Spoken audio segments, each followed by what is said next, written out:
जय हिंद दोस्तों, मेरा नाम है बहादुर लोधी और आप लोग देखना शुरू कर चुके हैं फ्री एजुकेशन यूट्यूब चैनल। दोस्तों आज के इस वीडियो में हम लास्ट 5 मंथ के करंट अफेयर्स के मोस्ट इंपोर्टेंट 50 क्वेश्चन को डिस्कस करेंगे। और दोस्तों हमेशा की तरह सभी क्वेश्चन को हम बिल्कुल डिटेल में विथ एक्स्ट्रा फैक्ट के साथ में डिस्कस करेंगे। तो आइए दोस्तों बिना किसी देरी के शुरुआत कर लेते हैं नंबर फर्स्ट क्वेश्चन से। और नंबर फर्स्ट क्वेश्चन है, ट्विटर की नई सीईओ कौन बनी है? यदि आपको पहले से किसी क्वेश्चन का आंसर पता है तो वीडियो को पॉज करके अपना आंसर भी लगा सकते हैं कमेंट सेक्शन में।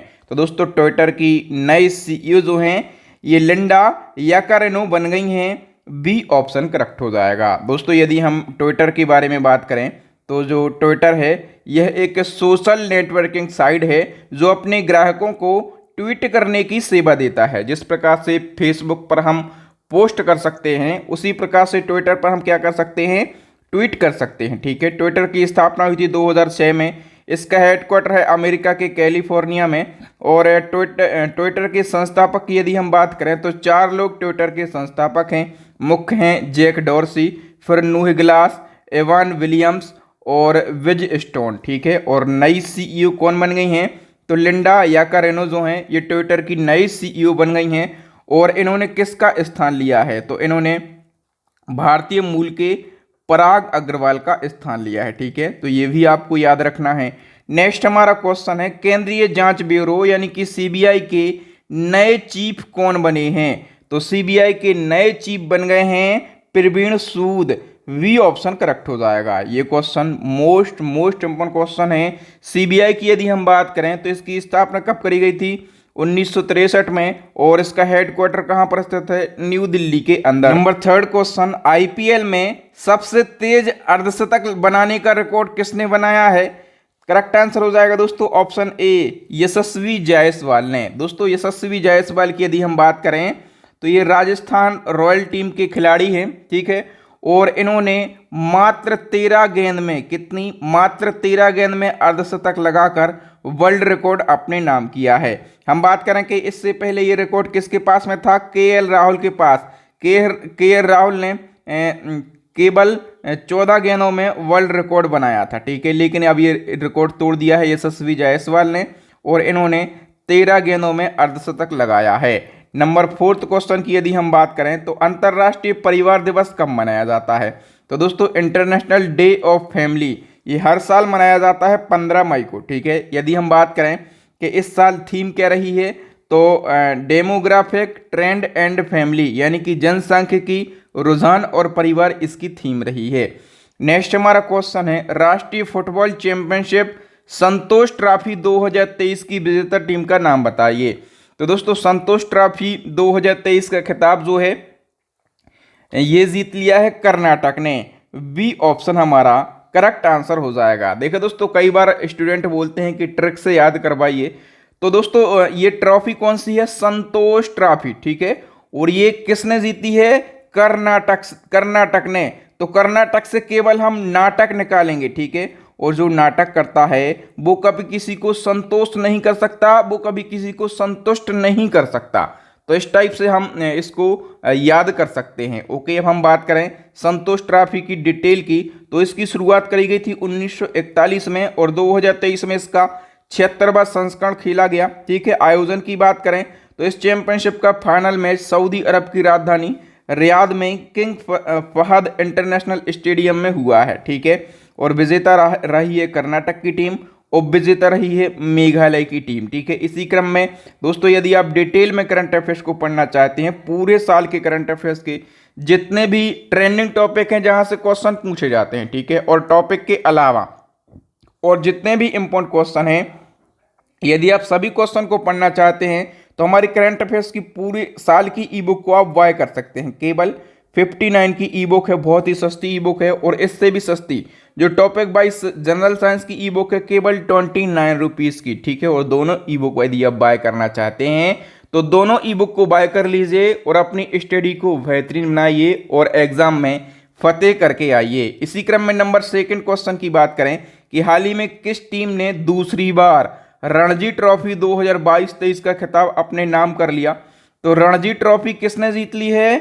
सौराष्ट्र की टीम ने। इसको हम कैसे याद रख सकते हैं? यदि कोई रण में उतरेगा तो रण में उतरेगा तो एक राष्ट्र नहीं जीतेगा, दो राष्ट्र नहीं जीतेगा, उसको कितने राष्ट्र जीतना है? 100 राष्ट्र जीतना है उसको। ठीक है, तो रणजी ट्रॉफी हम ऐसा याद रख सकते हैं कि किसने जीत ली है? सौराष्ट्र की टीम ने जीत ली है। ओके, हम डिटेल की बात करें तो दोस्तों जो रणजी ट्रॉफी है ये सौराष्ट्र ने जीती है कौन सी बार? दूसरी बार। ठीक है, तो सौराष्ट्र ने पहली बार जो रणजी ट्रॉफी है ये 2019-2020 में अपने नाम करी थी। ठीक है, और हम बात करें कि सौराष्ट्र ने किसको हराया है तो सौराष्ट्र ने बंगाल को 9 विकेट से हराया है। ओके, नेक्स्ट हमारा क्वेश्चन है दोस्तों, तेलंगाना की पहली महिला मुख्य सचिव कौन बनी है? तो दोस्तों तेलंगाना की पहली महिला मुख्य सचिव जो हैं ये शांति कुमार बन गई हैं। ए ऑप्शन हमारा करेक्ट आंसर हो जाएगा। बताइए अंतर्राष्ट्रीय बौद्धिक संपदा सूचकांक 2023 में भारत किस स्थान पर रहा है? इसका करेक्ट आंसर हो जाएगा दोस्तों ऑप्शन ए 42वें स्थान पर। हम डिटेल की बात करें तो अंतर्राष्ट्रीय बौद्धिक संपदा सूचकांक 2023 में भारत 55 देशों में से 42वें स्थान पर रहा है। 2022 में 43वें स्थान पर था और अभी कौन सा संस्करण जारी किया गया है इस इंडेक्स का? 10वां संस्करण। और ये index US chamber of commerce के ग्लोबल इनोवेशन पॉलिसी सेंटर के द्वारा जारी किया गया। और इस इंडेक्स में टॉप 3 देशों की बात करें तो अमेरिका पहले स्थान पर, यूके दूसरे स्थान पर, फ्रांस तीसरे स्थान पर और अपना देश भारत जो है ये 42वें स्थान पर रहा है। नेक्स्ट क्वेश्चन है, दिल्ली नगर निगम की नई महिला मेयर कौन चुनी गई हैं? इसका करेक्ट आंसर हो जाएगा दोस्तों ऑप्शन बी शैली ओबराय। और शैली ओबराय की यदि हम बात करें तो ये आम आदमी पार्टी से हैं। ठीक है, आम आदमी पार्टी से हैं। ओके, तो इसलिए ये क्वेश्चन और भी इम्पोर्टेंट है, बन सकता है आपके एग्जाम में। बताइए एशिया की पहली हाइड्रोजन ट्रेन किस देश ने लॉन्च करी है? तो एशिया की पहली हाइड्रोजन ट्रेन जो है ये लॉन्च करी है चाइना देश ने। बी ऑप्शन करेक्ट हो जाएगा। मैं बार बार आपको बोलता हूं कि जिस भी क्वेश्चन में पहला, पहली, प्रथम जैसे शब्द जुड़ जाते हैं तो वो क्वेश्चन अपने आप में इंपॉर्टेंट हो जाता है, वो क्वेश्चन एग्जाम में पूछा ही जाता है। तो याद रखना पहली हाइड्रोजन ट्रेन एशिया की चाइना ने लॉन्च करी है। ओके, बताइए 5वें खेलो इंडिया यूथ गेम्स में सबसे ज्यादा पदक किस राज्य ने जीते हैं? इसका करेक्ट आंसर हो जाएगा दोस्तों सबसे ज्यादा पदक जो हैं ये महाराष्ट्र की टीम ने जीत लिए हैं। डी ऑप्शन करेक्ट हो जाएगा। हम बात करें 5वें खेलो इंडिया यूथ गेम की। ठीक है, तो ये 2022 के हैं लेकिन आयोजित कब किए गए हैं? 2023 में। संस्करण की बात करें तो 5वां संस्करण हुआ है, आयोजन हुआ है मध्य प्रदेश राज्य में। ठीक है, और शुरुआत कब करी गई थी? 2018 में।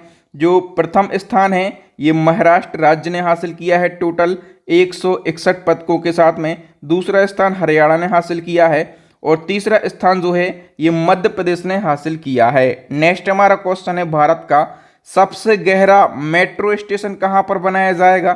तो सबसे गहरा मेट्रो स्टेशन बनाया जाएगा पुणे के अंदर। डी ऑप्शन करेक्ट हो जाएगा। नेक्स्ट क्वेश्चन है, वुमेन्स प्रीमियर लीग 2023 यानी कि WPL 2023 की पहली चैंपियन टीम कौन सी बनी? तो देखिए दोस्तों मैं आपको बता दूं कि WPL का पहली बार आयोजन किया गया है। जिस प्रकार से पुरुषों के लिए IPL होते हैं उसी प्रकार से महिलाओं के लिए WPL पहली बार शुरू किया गया 2023 में और इसमें पहली चैंपियन टीम बनी है Mumbai Indians. D option correct हो जाएगा। हम सारे फैक्टों को डिस्कस कर लेते हैं। तो दोस्तों मुंबई इंडियंस ने दिल्ली कैपिटल को 7 विकेट से हराकर WPL 2023 का खिताब अपने नाम कर लिया। मैंने बताया कि पहली बार आयोजित किए गए हैं तो पहला संस्करण है, आयोजन भी मुंबई में किया गया और टोटल 5 टीमों ने इसमें भाग लिया है। ठीक है, और मुंबई में आयोजन किया गया और मुंबई ने ही ये खिताब जीत लिया है। ऑरेंज कैप का यदि हम बात करें कि ये किस खिलाड़ी ने जीता है ऑरेंज कैप का खिताब? मैग लैनिंग ने, ये दिल्ली कैपिटल के लिए खेली। पर्पल कैप का खिताब जीता है हेनली मैथ्यूज ने, ये मुंबई इंडियंस के लिए खेली। और प्लेयर ऑफ द टूर्नामेंट का खिताब भी किसने जीत लिया है? हेनली मैथ्यूज ने ही जीत लिया है। ओके, तो ये सारे फैक्ट याद रखना। मैं गारंटी से बोल सकता हूं चूंकि ये पहली बार आयोजित हुआ है WPL तो यहां से एक क्वेश्चन आपके एग्जाम में छपने वाला है, इसको घोलकर आप पी जाइए। आइए नंबर नेक्स्ट क्वेश्चन है, गोरखपुर का रिकॉर्ड तोड़कर दुनिया के सबसे लंबे प्लेटफॉर्म वाला रेलवे स्टेशन कौन सा बन गया? दुनिया का सबसे लंबा प्लेटफॉर्म वाला रेलवे स्टेशन जो है ये बन गया है Shri Siddharudha Swami ji railway station. D option correct हो जाएगा। इसके बारे में हम डिटेल को कवर करेंगे। तो पीएम मोदी जी ने मार्च 2023 में दुनिया के सबसे लंबे प्लेटफॉर्म का उद्घाटन किया है। श्री सिद्धारूढ़ा स्वामी जी रेलवे स्टेशन के प्लेटफॉर्म की लंबाई कितनी है? तो 1507 मीटर इसकी लंबाई है और गिनीज ऑफ वर्ल्ड रिकॉर्ड में अभी ये दुनिया का सबसे लंबा रेलवे प्लेटफॉर्म हो गया है। याद रखना, ये करंट अफेयर्स का तो क्वेश्चन है ही, इसके साथ में ये स्टैटिक जीके का भी क्वेश्चन बन गया है। ये हमेशा पूछा जाएगा, दुनिया का सबसे लंबा रेलवे प्लेटफॉर्म, आप कहेंगे श्री सिद्धारूढ़ा स्वामी जी रेलवे स्टेशन का प्लेटफॉर्म। और ये कहां पर है? कर्नाटक के धारवाड़ जिले के हुबली में स्थित है। ओके, नेक्स्ट क्वेश्चन, किस राज्य ने आम लोगों के लिए अपनी पहली एयर एम्बुलेंस सेवा शुरू करी है? तो आम लोगों के लिए पहली एयर एम्बुलेंस सेवा जो है ये झारखंड राज्य ने शुरू करी है। सी ऑप्शन करेक्ट हो जाएगा। 5 स्टार मार्क कर लीजिए क्वेश्चन में, ये आपके एग्जाम में छपेगा ही। बताइए, राष्ट्रपति द्रौपदी मुर्मू ने वर्ष 2023 में कितने वीरता पुरस्कार वितरित किए हैं? तो 2023 में राष्ट्रपति द्रौपदी मुर्मू ने वीरता पुरस्कार दिए हैं 37। डी ऑप्शन करेक्ट हो जाएगा। नेक्स्ट क्वेश्चन, अमेरिका में भारतीय मूल की पहली महिला सिख जज कौन बनी है? तो अमेरिका में भारतीय मूल की पहली महिला सिख जज जो है ये मनप्रीत मोनिका सिंह बन गई हैं। ए ऑप्शन करेक्ट हो जाएगा। बताइए, दुनिया की पहली रेत की बैटरी यानी कि सैंड बैटरी किस देश में स्थापित करी गई है? तो दुनिया की पहली रेत की बैटरी ये स्थापित करी गई है फिनलैंड देश के अंदर। ए ऑप्शन करेक्ट हो जाएगा। बताइए, केंद्रीय स्वास्थ्य और कल्याण मंत्रालय को पोर्टर पुरस्कार किस कार्य के लिए मिला है? याद रखना, पोर्टर पुरस्कार किस मंत्रालय को दिया गया? केंद्रीय स्वास्थ्य और कल्याण मंत्रालय को, ठीक है। और किस कार्य के लिए दिया गया है? तो कोविड-19 प्रबंधन के लिए दिया गया। डी ऑप्शन करेक्ट हो जाएगा। अभी आप लोग हमें कमेंट सेक्शन में कमेंट करके बताएं कि केंद्रीय स्वास्थ्य और कल्याण मंत्री कौन है वर्तमान में। बताइए, भारत के नए लेखा महानियंत्रक यानी कि सीजीए के रूप में किसने कार्यभार संभाला है? तो भारत के नए सीजीए बन गए हैं एस दुबे।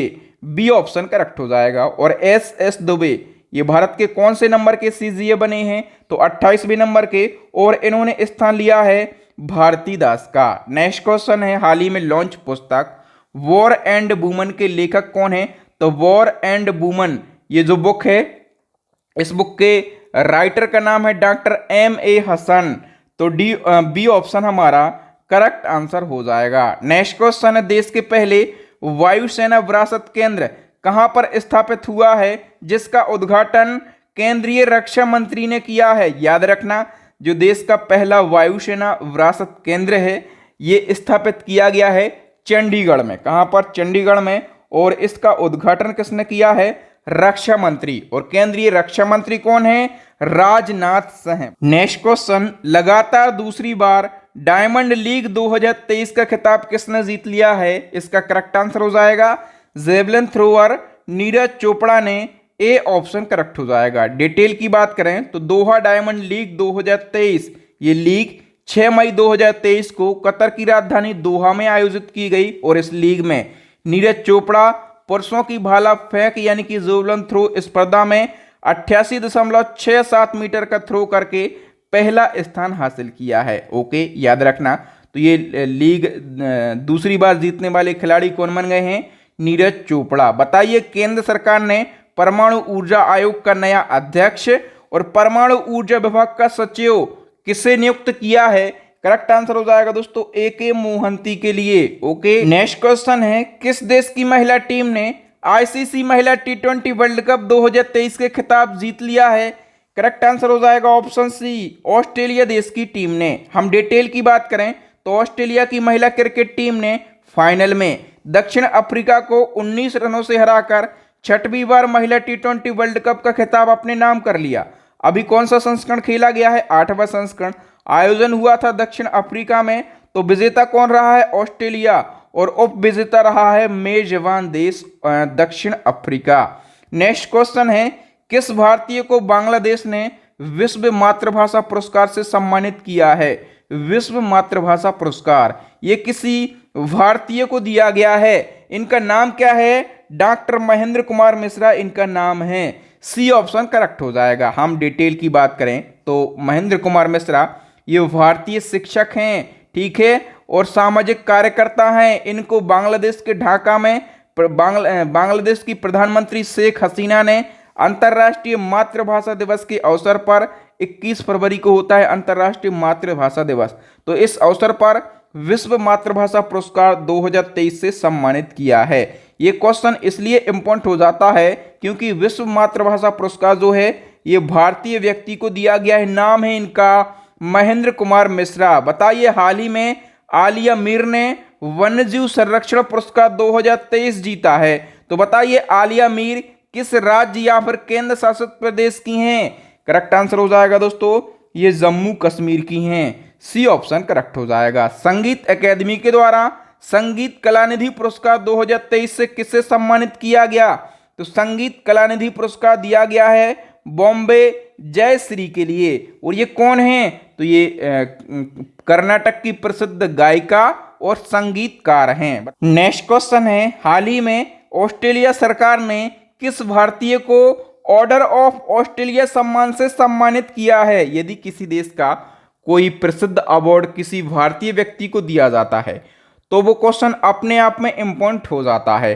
तो ऑस्ट्रेलिया का जो सम्मान है ऑर्डर ऑफ ऑस्ट्रेलिया सम्मान, ये उद्योगपति रतन टाटा को दिया गया है। और रतन टाटा को ये सम्मान क्यों दिया गया?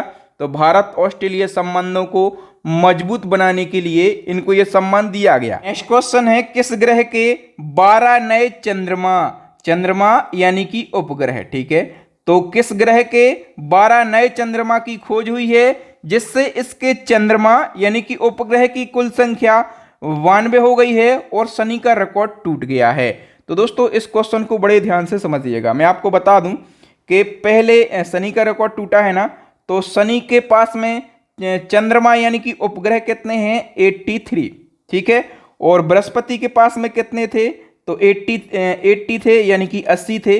तो बृहस्पति के 12 और उपग्रह खोजे गए हैं, चंद्रमा खोजे गए हैं, तो बृहस्पति के जो उपग्रह हैं ये 92 हो गए हैं और शनि का रिकॉर्ड टूट गया है। शनि के कितने हैं? 83 हैं। तो अब स्टैटिक जीके में कभी भी क्वेश्चन पूछा जाए कि सबसे ज्यादा उपग्रह या फिर सबसे ज्यादा चंद्रमा किस ग्रह के हैं, तो आप कहेंगे बृहस्पति ग्रह के। नेक्स्ट क्वेश्चन है, वंचित वर्ग की लड़कियों को सशक्त बनाने के लिए किस राज्य में आरोहिणी पहल शुरू करी गई? तो आरोहिणी पहल याद रखना, वंचित वर्ग की लड़कियों को सशक्त बनाने के लिए शुरू करी है उत्तर प्रदेश राज्य ने।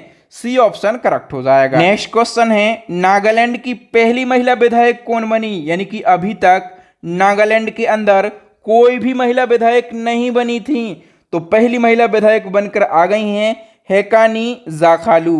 ए ऑप्शन करेक्ट हो जाएगा। दोस्तों नागालैंड राज्य बना 1963 में, तब से लगाकर 2023 के विधानसभा चुनाव तक कोई भी महिला विधायक नहीं बनी थी, लेकिन 2023 के विधानसभा चुनाव में पहली महिला विधायक के रूप में सामने आई हैं हेकानी जाखालू। ओके, और ये कौन सी सीट से चुनाव जीती हैं?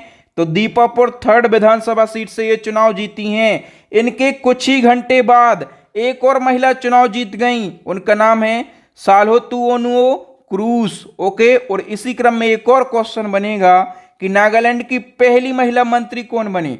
तो नागालैंड में किसी महिला को अभी मंत्री भी बनाया गया है, इनका नाम है साल्होतुओनुओ क्रूज। मैंने अभी आपको बताया कि पहली महिला विधायक के रूप में चुनी गई हैं हेकानी जाखालू। इनके कुछ ही समय बाद चुनाव जीती हैं साल्होतुओनुओ क्रूज, ठीक है, और इनको ही मंत्री बनाया गया। तो ये नागालैंड की पहली महिला मंत्री बन गई हैं, ये रिकॉर्ड बन गया है। ये स्टैटिक जीके में हमेशा पूछा जाएगा। बताइए, केंद्रीय मंत्री नितिन गडकरी ने मेथनॉल से चलने वाली पहली बस को किस शहर में हरी झंडी दिखाई है? तो दोस्तों मेथनॉल से चलने वाली जो पहली बस होगी ये किस शहर में चली है? करेक्ट आंसर हो जाएगा दोस्तों, ये चलाई गई है बेंगलुरु शहर में। ओके, डी ऑप्शन करेक्ट हो जाएगा। बताइए, वैश्विक आतंकवाद सूचकांक 2023 के अनुसार भारत आतंकवाद से प्रभावित देशों की सूची में किस स्थान पर है? करेक्ट आंसर हो जाएगा दोस्तों भारत आतंकवाद से प्रभावित देशों की सूची में 13वें स्थान पर है। वी ऑप्शन करेक्ट हो जाएगा। हम डिटेल की बात कर लेते हैं। तो वैश्विक आतंकवाद सूचकांक 2023 के अनुसार आतंकवाद से प्रभावित देशों की सूची में पहले स्थान पर है अफगानिस्तान। पता होगा कि तालिबान ने इस पर क्या कर लिया है, कब्जा कर लिया है। ठीक है, तो पहले स्थान पर तो तालिबान हो गया। पाकिस्तान अपना जो पड़ोसी देश है ये 6वें स्थान पर है और अपना भारत देश जो है ये 13वें स्थान पर है। जारीकर्ता कौन है, तो ऑस्ट्रेलिया की एक संस्था है institute for economics and peace, इसके द्वारा ये इंडेक्स जारी किया गया। बताइए पुस्तक अंबेडकर आ लाइफ के लेखक कौन है, तो अंबेडकर आ लाइफ जो बुक है ये बाबा साहब के जीवन पर लिखी गई बुक है और इस बुक के राइटर का नाम है शशि थरूर। तो ये क्वेश्चन भी इंपॉर्टेंट है। बताइए डॉक्टर टेहमटन एराच उदवाड़िया का हाल ही में निधन हो गया है। उन्हें भारत में किस चीज का जनक माना जाता था, तो दोस्तों इनको लेप्रोस्कोपी का जनक माना जाता था। ए ऑप्शन करेक्ट हो जाएगा। क्वेश्चन को डिटेल से समझने की जरूरत है। तो दोस्तों जो डॉक्टर साहब हैं टेम्पटन एराच उदवाड़िया, ठीक है, ये महाराष्ट्र से संबंधित हैं और 7 जनवरी 2023 को इनका निधन हो गया है। इनको जनक माना जाता था लेप्रोस्कोपी का, यानी कि फादर ऑफ लेप्रोस्कोपी इनको माना जाता था। ये लेप्रोस्कोपी का फादर इनको माना जाता था। तो ये लेप्रोस्कोपी होती क्या है, ये एक कैमरे की सहायता से छोटे चीरे का उपयोग करके पेट या फिर पेल्विस में किया जाने वाला एक छोटा सा ऑपरेशन है। ठीक है, जो कि कैमरे की मदद से ही हो जाता है। कोई भी काट छांट चीर फाड़ करने की जरूरत नहीं होती है। तो ये कितना अच्छा ऑपरेशन है, कोई छोटा ऑपरेशन हो जाता है बिना चीर फाड़ के। तो इसका जनक माना जाता है डॉक्टर टेहमटन एराच उदवाड़िया को। तो इनका नाम आपको जरूर याद रखना है। नेक्स्ट क्वेश्चन है चेक गणराज्य के नए राष्ट्रपति कौन बने हैं। इसका करेक्ट आंसर हो जाएगा दोस्तों ऑप्शन ए पेट्र पावेल। और हम चेक गणराज्य की यदि बात करें तो ये यूरोप महाद्वीप के अंदर स्थित है। राजधानी की यदि हम बात करें तो प्राग है राजधानी। करेंसी की बात करें तो चेक कोरुना, क्या करेंसी है, चेक कोरुना चेक गणराज्य की करेंसी है। अब बताइए साइकिलिंग फेडरेशन ऑफ इंडिया यानी कि सीएफआई के नए अध्यक्ष कौन बने हैं। करेक्ट आंसर हो जाएगा दोस्तों ऑप्शन बी पंकज सिंह जो हैं ये सीएफआई के न्यू चेयरमैन बन गए हैं। बताइए भारत पेट्रोलियम कॉरपोरेशन के नए चेयरमैन और मैनेजिंग डायरेक्टर यानी कि सीएमडी कौन बने हैं। इसका करेक्ट आंसर हो जाएगा option A G Krishna Kumar. Next one की हम बात करें तो अल्फाबेट ने भारतीय मूल के किस व्यक्ति को यूट्यूब का नया सीईओ नियुक्त किया है। यूट्यूब जिस पर आप वीडियो देख रहे हैं इसका सीईओ किसी भारतीय मूल के व्यक्ति को नियुक्त किया गया। इनका नाम है नील मोहन। वी ऑप्शन करेक्ट हो जाएगा। विश्व कैंसर दिवस कब मनाया जाता है, तो विश्व कैंसर दिवस ये हर साल मनाया जाता है 4 फरवरी को। और जब मैंने आपको स्टैटिक जीके में दिवस याद करवाए थे ट्रिक के माध्यम से तो मैंने आपको कैंसर दिवस भी याद करवाया था। कैंसर, ठीक है, जब भी किसी को कैंसर हो जाए तो चीर फाड़ होती है। क्या होती है, चीर फाड़ होती है। चीर यानी कि 4 और फाड़ मतलब कि फरवरी। तो 4 फरवरी को कैंसर दिवस मनाया जाता है। ठीक है, और इसका उद्देश्य क्या है, तो कैंसर की जागरूकता बढ़ाने, इसकी रोकथाम, पहचान और उपचार को प्रोत्साहित करने के लिए ये दिवस मनाया जाता है। शुरुआत करी गई थी 2000 से। ठीक है, और इसकी थीम क्या है 2023 में, तो क्लोज द केयर गैप इसकी थीम है। ठीक, और ये थीम रहेगी 2022 से 2023 तक। ये थीम जो है ये सेम ही रहेगी। बताइए हाल ही में दिए गए फीफा अवार्ड 2023 में किसे बेस्ट फीफा पुरुष खिलाड़ी का पुरस्कार दिया गया। तो बेस्ट फीफा पुरुष खिलाड़ी का जो पुरस्कार है ये लियोनेल मेसी के लिए दिया गया है। ठीक है, हम बात करें कि बेस्ट फीफा पुरुष खिलाड़ी का पुरस्कार तो दिया गया है लियोनेल मेसी को, ये अर्जेंटीना के फुटबॉलर हैं। और बेस्ट फीफा महिला खिलाड़ी का पुरस्कार दिया गया है स्पेन की एलेक्सिया पुटेलस के लिए। नेक्स्ट क्वेश्चन है प्रधानमंत्री नरेंद्र मोदी ने किस राज्य में एशिया की सबसे बड़ी हेलीकॉप्टर फैक्ट्री का उद्घाटन किया है। तो एशिया की सबसे बड़ी हेलीकॉप्टर फैक्ट्री का उद्घाटन किया गया है कर्नाटक राज्य में, और उद्घाटन किसने किया है? पीएम नरेंद्र मोदी जी ने। आइए नेक्स्ट वन की हम बात करें तो 12वां विश्व हिंदी सम्मेलन 2023 किस देश में आयोजित किया गया? इसका करेक्ट आंसर हो जाएगा दोस्तों ऑप्शन ए, फिजी देश के अंदर। डिटेल की हम बात कर लेते हैं तो 12वां विश्व हिंदी सम्मेलन का आयोजन फिजी के नाडी में किया गया है 15 से 17 फरवरी को। इसके साथ ही फिजी देश विश्व हिंदी सम्मेलन आयोजित करने वाला प्रशांत क्षेत्र का पहला देश बन गया। इसका आयोजन विदेश मंत्रालय और फिजी सरकार के सहयोग से किया गया। इस सम्मेलन में विदेश मंत्री एस जयशंकर ने भारत का प्रतिनिधित्व किया है। थीम क्या रही है इस साल? तो पारंपरिक ज्ञान से आर्टिफिशियल इंटेलिजेंस इसकी थीम रही है। दो बातें हमेशा पूछी जाती हैं कि पहला विश्व हिंदी सम्मेलन कहां पर आयोजित हुआ था और कब आयोजित हुआ था? तो नागपुर में हुआ था पहला विश्व हिंदी सम्मेलन आयोजित 1975 में, और रिसेंटली जो 11वां हुआ है ये कहां पर? मॉरिशस के लुइस में 2018 में। और अभी 2023 में कहां पर किया गया? तो फिजी के नाडी में किया गया है। ओके, नेक्स्ट क्वेश्चन है, कौन सा राज्य देश का पहला पूरी तरह से डिजिटल बैंकिंग राज्य बन गया है? तो देखो दोस्तों, मैं आपको बता दूं कि केरला देश का पहला राज्य बन गया है जहां पर आप पूरी तरीके से बैंकिंग सेक्टर डिजिटल हो गया है। ओके, नेक्स्ट हमारा क्वेश्चन है, जनवरी 2023 में किसे असम राज्य का सर्वोच्च नागरिक सम्मान असम वैभव से सम्मानित किया गया? तो दोस्तों असम का सर्वोच्च पुरस्कार है असम वैभव, और ये किसको दिया गया है 2023 के अंदर? तो ये डॉक्टर तपन कुमार सैकिया के लिए दिया गया, और इन्हें ये पुरस्कार कैंसर की देखभाल के क्षेत्र में दिया गया है। ठीक है, और 2022 में असम वैभव किसको दिया गया था? उद्योगपति रतन टाटा को 2022 में दिया गया था, और 2023 में डॉक्टर तपन सैकिया के लिए दिया गया। बताइए दुनिया की पहली पूरी तरह से डिजिटल पार्टी कौन सी बन गई है?